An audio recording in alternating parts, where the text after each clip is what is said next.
सहयोग करे आपसे। सिर्फ सदन में हम लोग आते हैं खाना चबाने के लिए ही, सदन में आप आते हैं हवा माहौल में रहने के लिए नहीं, सदन में आप आते हैं पिकनिक करने के लिए नहीं, सदन में हम आते हैं चर्चा करने के लिए, आम लोगों की जो तकलीफें हैं ये तकलीफ की बात उठाने के लिए।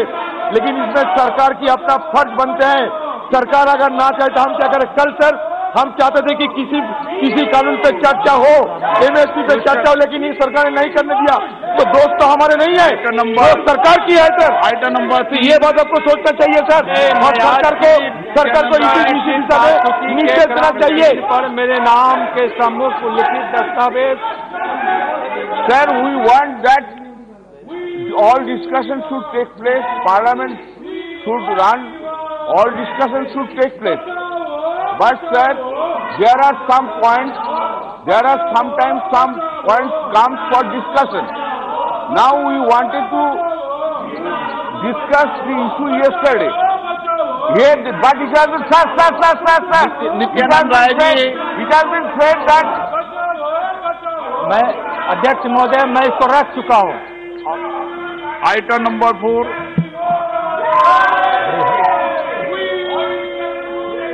Okay, thank you. Kailash Chaudhary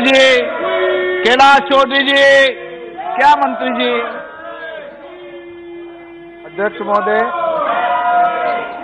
मैं आपकी अनुमति से आज की लोकसभा की संशोधित कार्यसूची में मेरी सहयोगी सुश्री शोभा करबला जी के नाम के सम्मुख मद संख्या 4 पर उल्लेखित पत्र सभा के पटल पर रखता हूं। आइटम नंबर 5 श्री कैलाश चौधरी जी।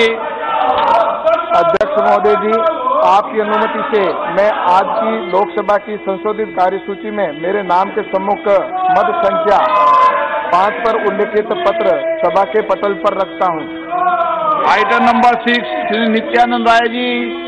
माननीय अध्यक्ष महोदय, मैं आपकी अनुमति से अपने सहयोगी श्री अजय कुमार मिश्रा जी की ओर से आज की पुनरीक्षित कार्यसूची में क्रम संख्या 6 पर उनके नाम के सम्मुख उल्लेखित दस्तावेज सभा पटल पर रखता हूं। आइटम नंबर 7 सुश्री प्रतिभा भौमिक। प्रतिभा भौमिक, आप ही कर दें। आप मंत्री जी को समझा दो सबको, या तो फिर आप ही कर दें, या मंत्री सदन में बैठे। धन्यवाद अध्यक्ष महोदय, आपका इंतजार नहीं करेगा आसन। आपकी अनुमति से क्रम संख्या 7 पर अंकित दस्तावेज जो सुश्री प्रतिभा भौमिक के नाम से अंकित है, उनको आपकी अनुमति से सदन के दस्तावेज पटल पे रखता हूं। धन्यवाद। आइटम नंबर 1 श्री निश्चित प्रमाणिक।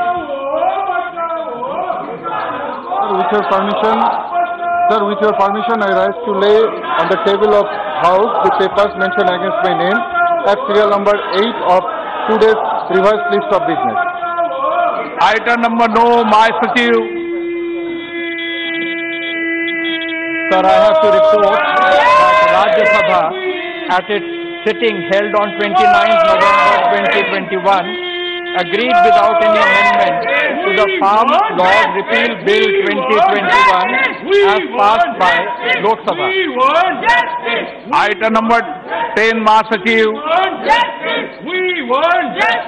Sir, I lay on the table the following 8 bills passed by the Houses of Parliament during the 6th session of 17th Lok Sabha and assented to by the President since the report was last made to the House on the 20th July number 11, Srimati Jaspur Meena ji. The National Institute Jaspur Meena ji, Entrepreneurship and Radha Mohan Singh ji 2021 to the Coconut Development Board Amendment Bill 2021, 3 the Deposit Insurance Guarantee Corporation Amendment Bill 2021, 4 the Limited Liability Partnership Amendment Bill 2021, 5 the Constitution Schedule Drive. तो लोकसभा की सीधी कार्यवाही आप फिलहाल देख रहे थे, जहां पर आप जो तमाम विपक्षी सांसद हैं उनकी ओर से नारेबाजी की जा रही है और वी वांट जस्टिस के नारे भी यहां पर विपक्षी सांसद लगाते हुए नजर आ रहे हैं और कृषि कानून वापसी बिलों पर चर्चा की मांग इनकी ओर से लगातार की जा रही है। लेकिन सरकार का यह कहना है कि कानून क्योंकि अब संसद के जरिए जिस तरीके से पास हुए, संसद के जरिए अब इनको वापस लिया जा चुका है, ऐसे में अब मसला खत्म हो जाता है।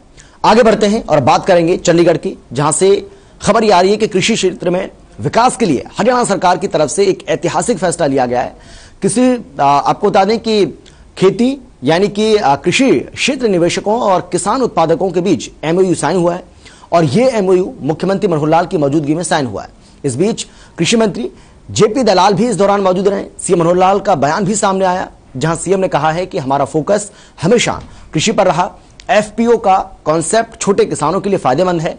600 एफपीओ अभी तक बन चुके हैं और इसी के साथ सीएम ने यह भी कहा है कि 2022 तक 1000 एफपीओ बनाने का हमारा लक्ष्य है।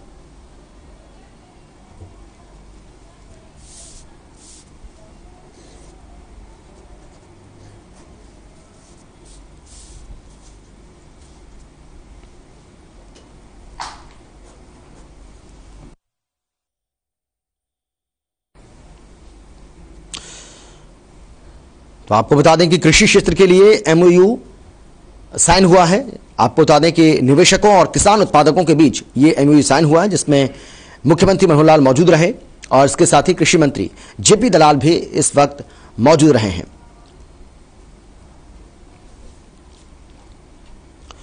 कृषि क्षेत्र में विकास के लिए हरियाणा सरकार की तरफ से एक ऐतिहासिक फैसला यह लिया गया है, जिसमें आपको हम बता दें कि कृषि क्षेत्र में निवेशकों और किसान उत्पादकों के बीच में एमओयू साइन हुआ है और ये एमओयू मुख्यमंत्री मनोहर लाल की मौजूदगी में साइन हुआ। इस बीच कृषि मंत्री जयप्रकाश दलाल भी इस दौरान मौजूद रहे।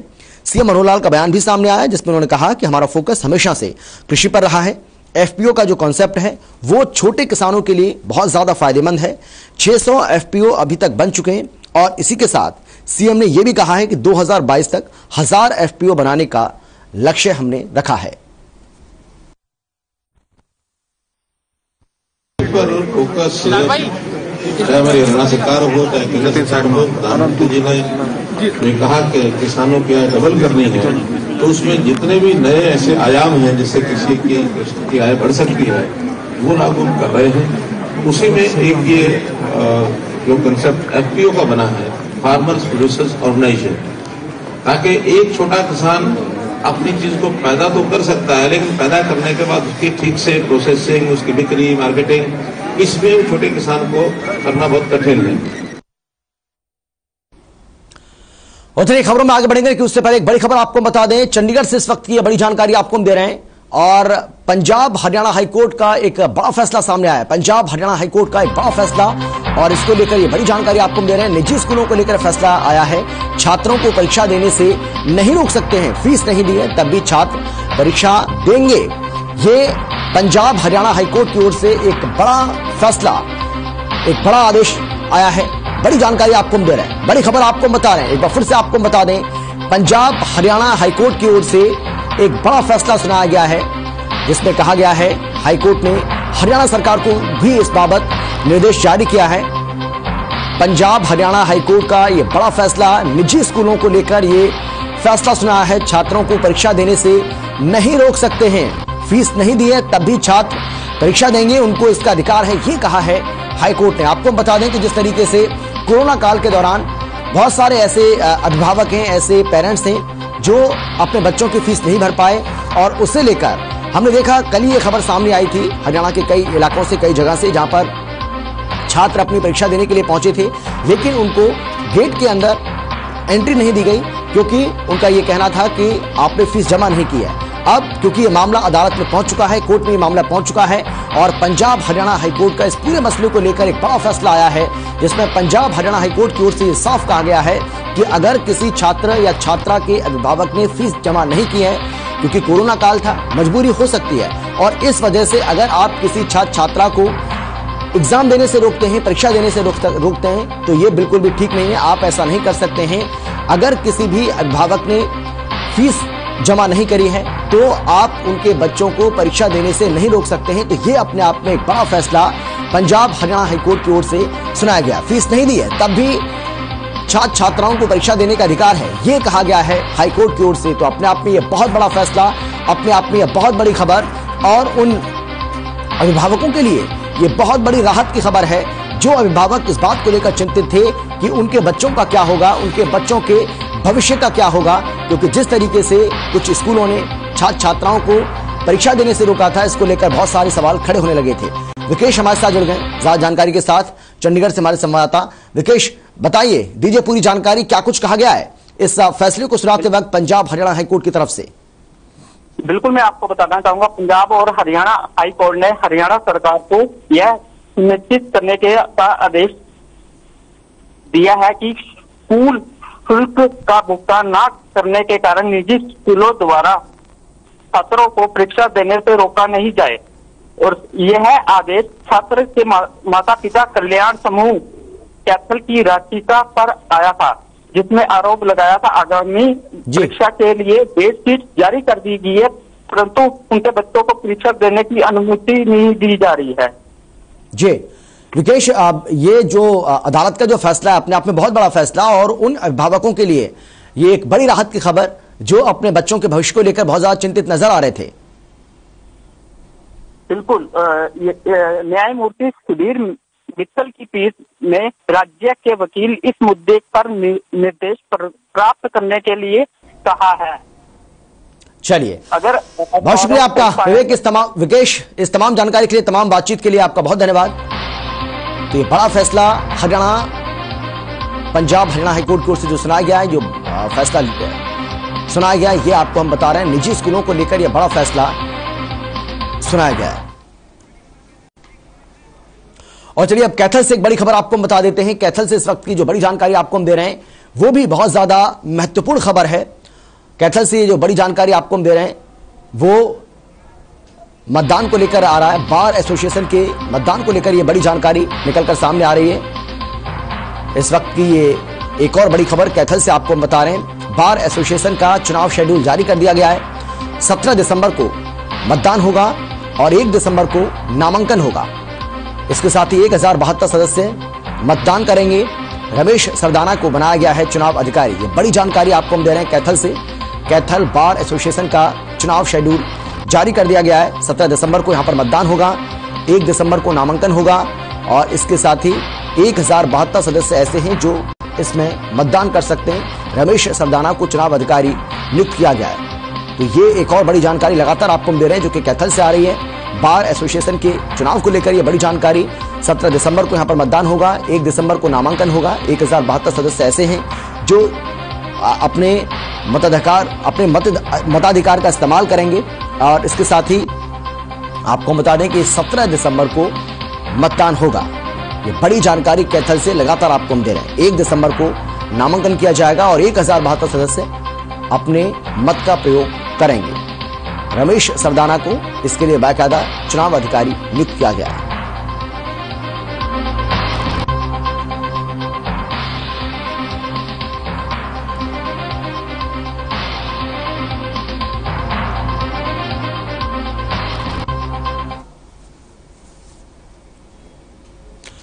और चलिए अब खबर है अंबाला से, जहां ओमिक्रॉन वेरिएंट के हरियाणा में फैलने की स्थिति से निपटने को लेकर हरियाणा के गृह और स्वास्थ्य मंत्री अनिल विज की प्रतिक्रिया सामने आई है। उन्होंने कहा है कि स्वास्थ्य विभाग की तैयारी पूरी है। जरूरत पड़ी तो हरियाणा में विदेशी यात्रियों के आने पर नए नियम लागू किए जा सकते हैं। कृषि कानून वापसी बिल को लेकर अनिल विज ने कहा है कि अब किसानों को अपने घर वापस लौट जाना चाहिए। उनकी पुरानी और बड़ी मांग पूरी हो चुकी है। अब नई नई मांगे सामने रखना ठीक नहीं है।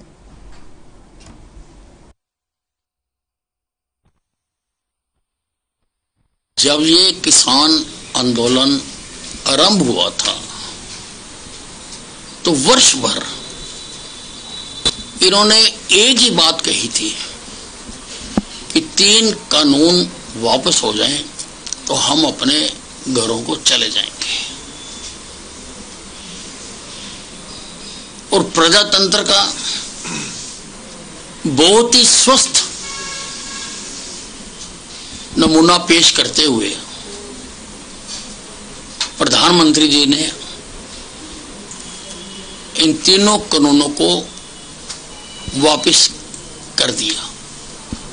लोकसभा में भी इनको रिपील करने का बिल पास हो गया।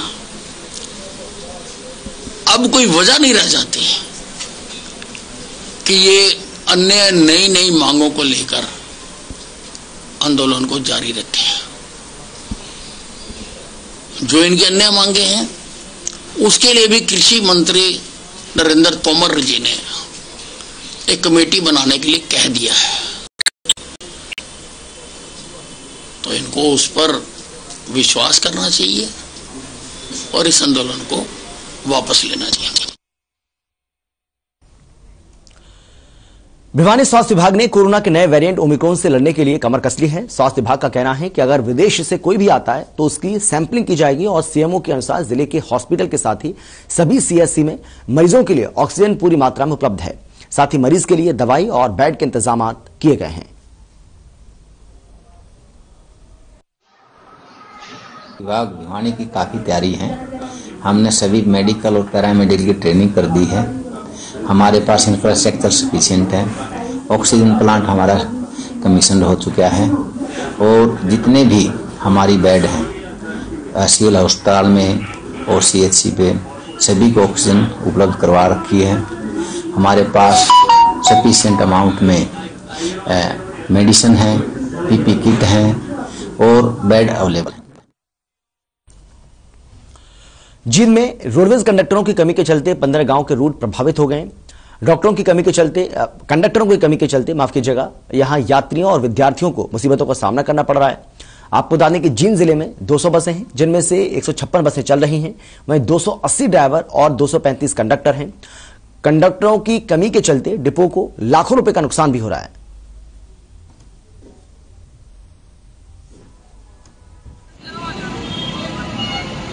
पास में 7वें महीने में चमन कंडक्टर प्रमोट हुए थे जींद डिपो से, और उसके बाद में 9वें महीने में 31 कंडक्टर फिर प्रमोट हुए हैं। टोटल इस डिपो से 85 कंडक्टर प्रमोट हो चुके हैं। कंडक्टरों की थोड़ी सी मेरे पास में कमियां हैं और 15 गाड़ी मेरे पास में किलोमीटर स्कीम के तहत, जिनके डेली के हमें 400 किलोमीटर करवाने होते हैं। 400 से ऊपर नीचे तो करवा नहीं सकते उनके, क्योंकि 26 रुपये 92 पैसे पर किलोमीटर के हिसाब से हमें उनको देना होता है।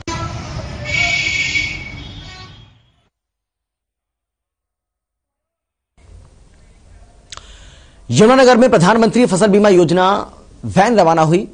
किसान अपनी फसलों का समय पर रहते बीमा करवा लें ताकि किसी भी कारण से फसल को अगर नुकसान है तो उसकी भरपाई हो सके। आपको बता दें कि योजना वैन 31 दिसंबर तक गांव में जाकर किसानों को जागरूक करेगी। यमुनानगर के उपायुक्त पार्थ गुप्ता ने इस वैन को हरी झंडी दिखाकर रवाना किया है। कृषि विभाग के डिप्टी डायरेक्टर JS सैनी का कहना है कि इस फसल बीमा योजना में 5 तरह की फसलों का बीमा किया जाता है और किसी भी कारण से फसल को नुकसान होने पर उसकी भरपाई हो सकती है।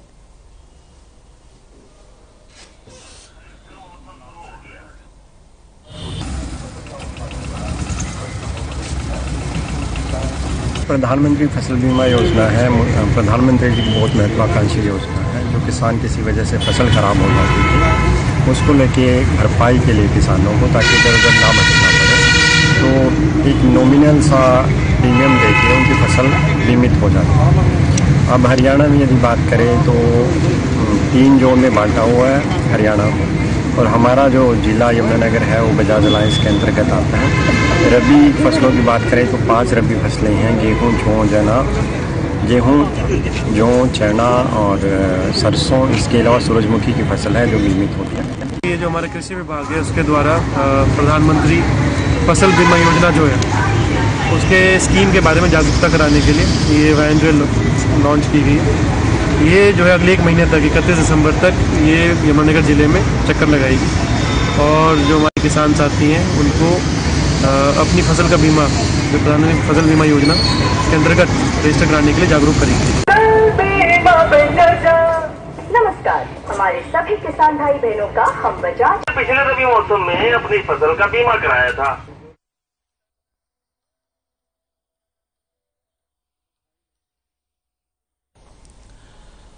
तो किसानों को जागरूक करने के लिए ये वैन लगातार गांव-गांव में जाएगी, किसानों को जागरूक करेगी और किसानों को बताएगी कि किस तरीके से ये योजना आपके हित के लिए है और इसीलिए आप अपनी फसलों का बीमा जरूर करवाएं। अगर किसी तरह की कोई भी या किसी भी वजह से अगर आपकी फसल खराब होती है, नष्ट होती है, तो किस तरीके से आपको इस बीमा का फायदा होगा, यह बताने के लिए अब यह वैन निकल चुकी है।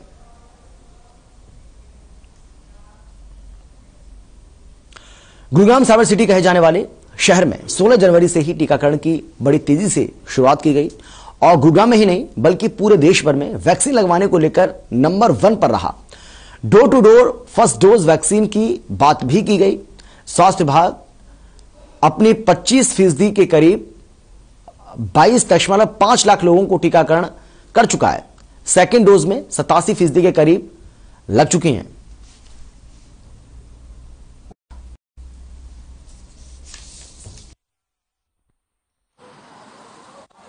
गुरुग्राम में 16 जनवरी से कंटिन्यू टीकाकरण का कार्य चल रहा है और जिला गुरुग्राम जो है सिर्फ हरियाणा में ही नंबर 1 नहीं बल्कि अपने पूरे देश में भी एक तरह से अव्वल नंबर पे है। अगर डोज वाइज बात करें तो फर्स्ट डोज भी लगभग हमने 125% लोगों का टीकाकरण किया, लगभग 22.5 लाख लोगों का टीकाकरण हमने कर रखा है और सेकेंड डोज में भी लगभग हमारा 87% हो गया है, जो कि काफ़ी ज़्यादा है बाकी और जिलों से। और बिल्कुल आपने ठीक कहा, एक्चुअली हमने 3 नवंबर से जैसा कि सरकार के आदेश हैं, हमने घर घर हर घर दस्तक का नाम दिया गया है, डोर टू डोर एक्टिविटी कर रहे हैं। यानी ऐसे लोग जिनका कि यदि दूसरा डोज ड्यू हो गया है, किसी कारणवश उन्होंने वैक्सीन नहीं लगवा पाई या वो बाहर नहीं जा सकते, तो उनको भी जाके हम उनको घरों में सुविधा दे रहे हैं कि आपका टीकाकरण। रतिया में एक बाइक पर 6 युवक सवार होकर तफरी कर रहे थे। तफरी करते हुए पुलिस के हत्थे चढ़ गए। इसके बाद पुलिस ने अच्छे से नैतिक सीख होने दी और रतिया बस स्टैंड परिसर में सभी 6 युवकों को मुर्गा बनाया। साथ ही भविष्य में ऐसी गलती दोबारा न दोहराने की हिदायत भी दी। पुलिस का कहना है कि यातायात के नियमों का उल्लंघन करने वालों के खिलाफ कड़ी कार्रवाई की जाएगी।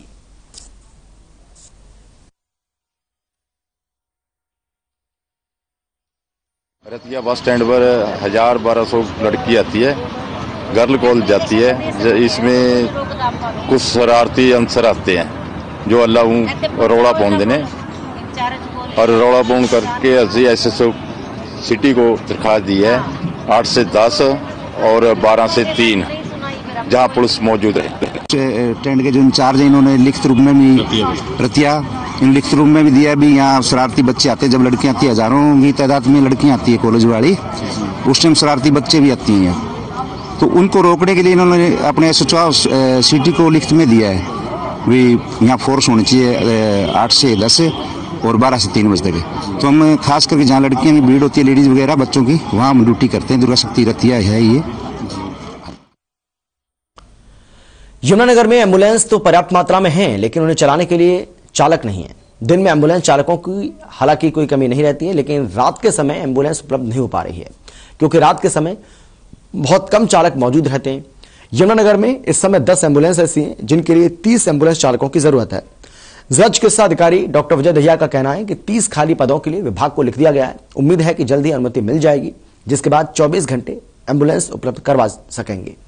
उन्होंने माना है कि फिलहाल दिन के समय एम्बुलेंस उपलब्ध रहती है, लेकिन रात में एम्बुलेंस मिलने में थोड़ा दिक्कत रहती है। ये जो एम्बुलेंस की स्थिति है वो यमुनानगर में हमारे पास 27 एम्बुलेंसेज हैं और 10 हमारे पास और एम्बुलेंसेज नहीं आई हैं, लेकिन पीछे उनकी एक जो है नियुक्ति के लिए बाद में फिर उस पर रोक लग गई है। ऐसा नहीं है कि एम्बुलेंसेज खड़ी हैं, लेकिन 24/7 जैसे हर एम्बुलेंस चलनी चाहिए, उसके लिए हमारे पास लगभग 30 एम्बुलेंस ड्राइवर की कमी है, जिसके लिए ऊपर विभाग को लिखा भी है और विभाग ने भी आगे एडमिनिस्ट्रेटिव अप्रूवल के लिए फाइनेंस डिपार्टमेंट में मेरी जो लास्ट बात हुई थी भेजा हुआ है केस कि ड्राइवर की नियुक्ति की जा सके। फिलहाल हम ड्राइवरों की कमी की वजह से फिर मॉर्निंग आवर्स में हमारी फुल सभी जो है ऑपरेशन की हुई हमने।